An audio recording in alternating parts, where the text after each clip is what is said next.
Good time of day to everybody. I'm your humble storyteller with part 2 of the Melville Chronicle.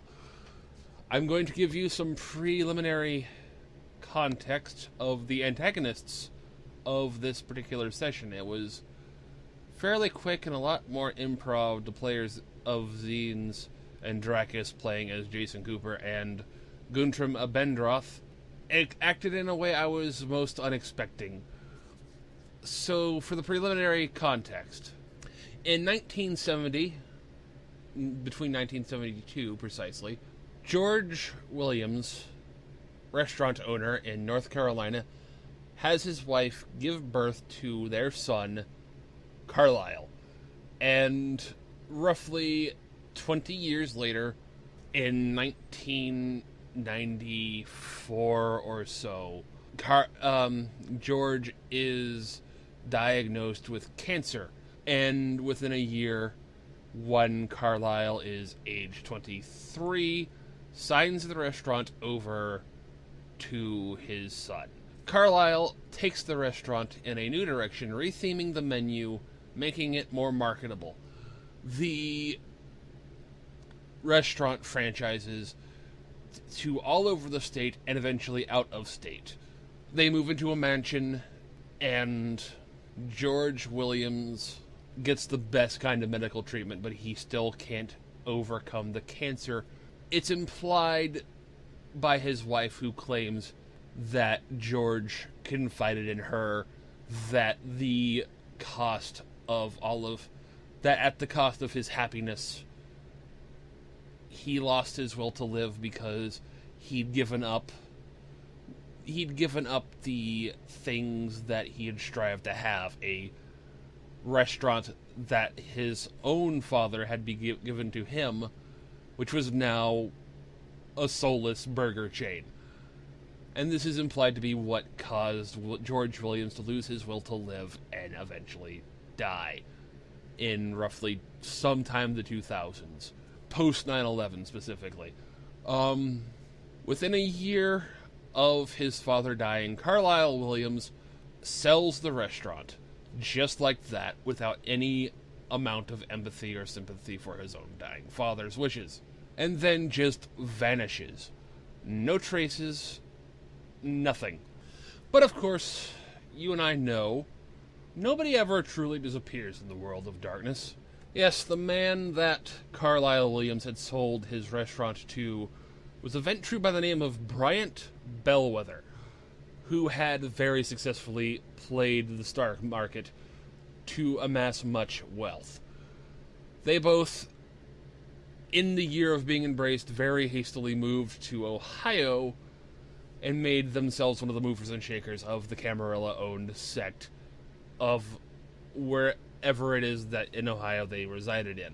I haven't actually fleshed that part out yet. Sorry about that.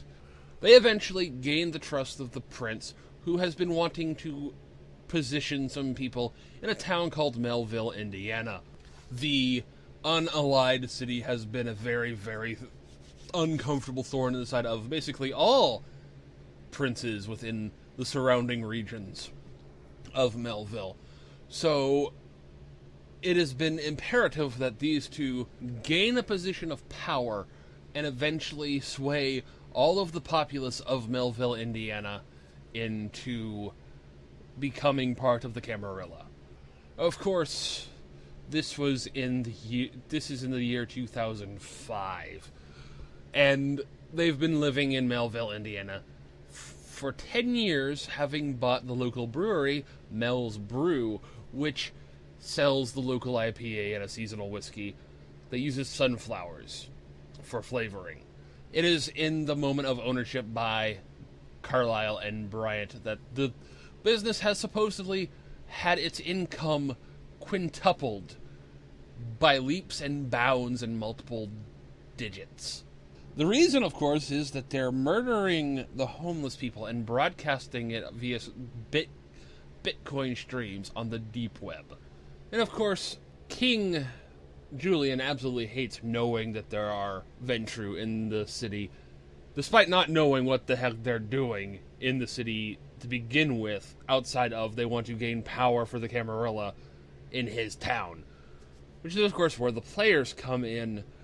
It has been 1 week since the incident with the Bali sacrifice altar, and 10 people have gone mysteriously missing in that time. King Julian basically tells them to go investigate because the missing people have gone missing right around Mel's brewery, which basically makes the ventrue prime suspects number 1 and 2. And King Julian sends them out to basically do a hit. He gives them guns and their police cruiser that they've been given since day 1, and they head out to the brewery. And, strangely enough, Guntram reveals that he's outside of the office building of King Julian's. He reveals that he has manifested obtenebration, the La Sombra discipline that allows them to manipulate shadows, which is, as he has described it, the first positive thing about being a vampire that he's finally come across, after being told all of the negative things, personally, by Julian. They both go to the brewery, and of course, Guntram now uses obtenebration to manipulate the shadows to allow them to very carefully get into the office building portion of the brewery. And of course, when they enter the building, they hear murder. Just flat out screams of agony and pain, because somewhere in this building, someone is having a chainsaw taken to them. And they very carefully follow the noise using a combination of aspects and other things, avoiding the workers in the brewery. And that's where they stumble across Carlisle Williams guarding the door to a room, which is the presumed source of all of the screaming. Guntram uses Lure of Flame, which is one of the thaumaturgies that the Tremere are able to take. He uses this and sets Carlisle Williams on fire. He fails his rot trick check, stumbles back into the door. Actually, no, sorry. He passes it with, 1 success. But he manages to stumble back where Guntram opens fire with an AR-15. And then, as a follow-up, Jason Cooper, with a series of successful melee rolls that would make the Louisville Slicker proud, makes Carlisle Williams' head concaved. Of course, after hearing all of this noise, the Bryant Bellwether leaves the room and opens the door. He's holding a chainsaw. Guntram uses Lure of the Flame again to set the chainsaw on fire. And again, Bryant Bellwether does succeed his rock shrek roll, but he try holding a chainsaw that's now suddenly on fire. And I'm sure you're not going to have much success holding it, much as did Bryant Bellwether had a lack of luck. Thus begins a bit of a combat session, which, as one would expect, ended with Bryant Bellwether dead on the floor with his entire chest riddled with bullets and his head batted open. And that ended the combat session. It was at this point they entered the room that Bryant Bellwether had exited, and of course found the torture room where the streaming went. I'm going to admit straightforward they didn't do what I was expecting them to, which I personally expected them to not go to the front door, or at the very least find themselves in a position where they were going to be talking with Carlisle and Bryant, because what I had planned was them to be watching a stream as it was occurring instead of interrupting one. So they walk into the torture room to see an abattoir, a pile of bodies about 4 feet high, all in various degrees of dismemberment. Strapped to the wall are people who have been murdered with this chainsaw.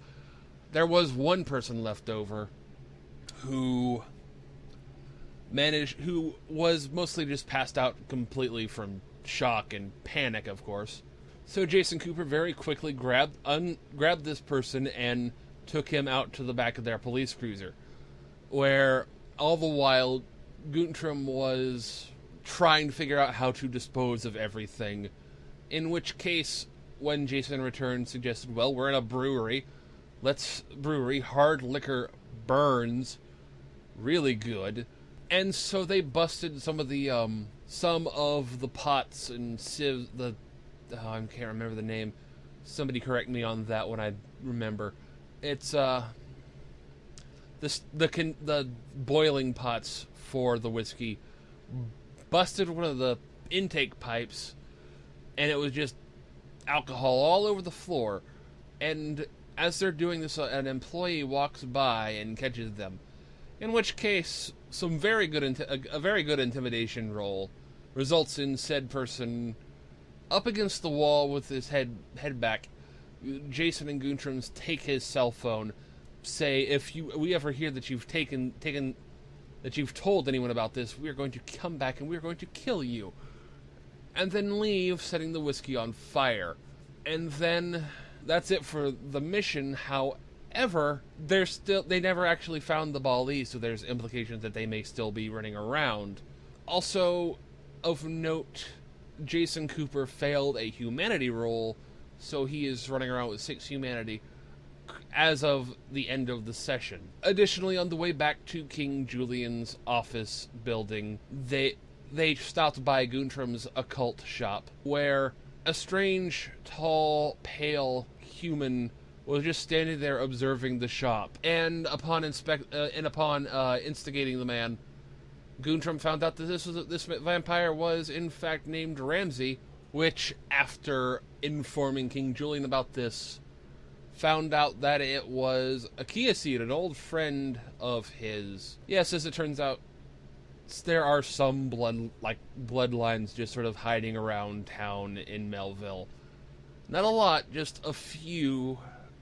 I imagine an independent city would be kind of a haven for any kind of bloodline hiding around.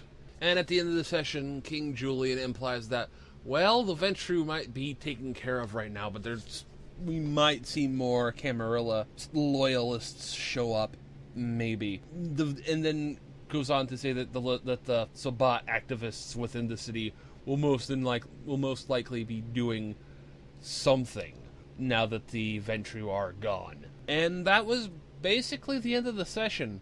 It was a shorter session than I had expected. Well, not necessarily shorter. Like I said, the players did something that I wasn't really expecting. I was expecting them to be more straightforward and actually talk to Carlisle and Bryant, where they would just sort of discover the enormity of how much of scumbag these people they were. But I feel pretty satisfied with how it worked out. I do feel a little disappointed that I should have researched the combat sessions better, because the combat had to be embellished just a little bit. But otherwise, this session went well, and I think that's going to be the end of the video. I'm looking forward to next session, especially because it's going to involve something really cool. So thank you again for listening. I've been your humble storyteller. Good night.